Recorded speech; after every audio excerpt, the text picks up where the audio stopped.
Susan, it must have been quite a surprise to have had the book being worked over in your mind for quite some time. I mean, you were developing it in your head and then getting it down on paper, and then there's a lot of imagination. So the book really kind of lived mainly in your head. Then the next process of actually going through and describing to an illustrator and storyboarding the book. I mean, it must have been quite an interesting exercise to actually see those images that were in your head actually come out on paper, and for someone to draw them for you. Yeah, well, particularly with Duck in a Cup, that was my first one. Yeah. So I did see on two instances where they were very surprising. The images were surprising, not what I imagined, but I think they're better than what I expressed and what I thought. So I think it's a better depiction of the story. So I can show you an example. So we had great. The one where they're walking, Duchess and the ducklings go up the street. When I saw the art to that, it's not what I imagined when I was explaining it. Oh, but it wasn't? I just think it's the best.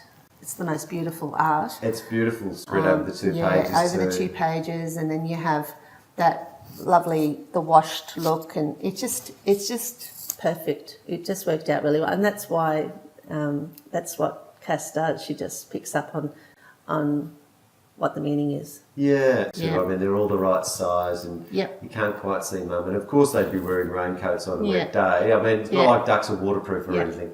So we didn't expect we didn't expect I didn't expect the ducklings to have coats on. So when I saw them, I was just I was so happy to see that. Charming. So gorgeous. And there's another one here where it is exactly the way I saw it, and that is I expected Granny to look like that. She has a cardigan that looks like my mum's cardigan, little vest there, little crocheted vest, and so then you've got a little shy little duckling cowering underneath there, hiding because she's not sure. So that was exactly the way that I envisioned. That was already in your head scene. up there. Yeah, that's and so the shingles was something else. So we added things later as well. So it's always a work in progress, and it took a long time to get the art right, and of course for it to be a quality piece of work. It's beautiful. And now with the audio version, where we saw those little talk bubbles, where you have things like "It's okay," the book will actually.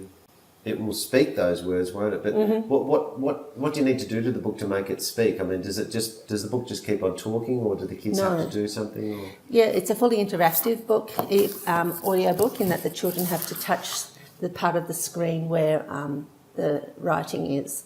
So it's very clear as to where the writing is, and it highlights a particular background colour. Yeah. And that helps kids make the connection between the words that they're seeing on the page, what it sounds like, and eventually those two things, they start to understand the representation of the text. Ideally, they're reading it first, and then they're correcting themselves and checking to see how it sounds, whether or not it's... I see. Yeah, but it's also, for a child... Just fun. Just good fun. Yeah, it's engaging. It looks like a lot of fun.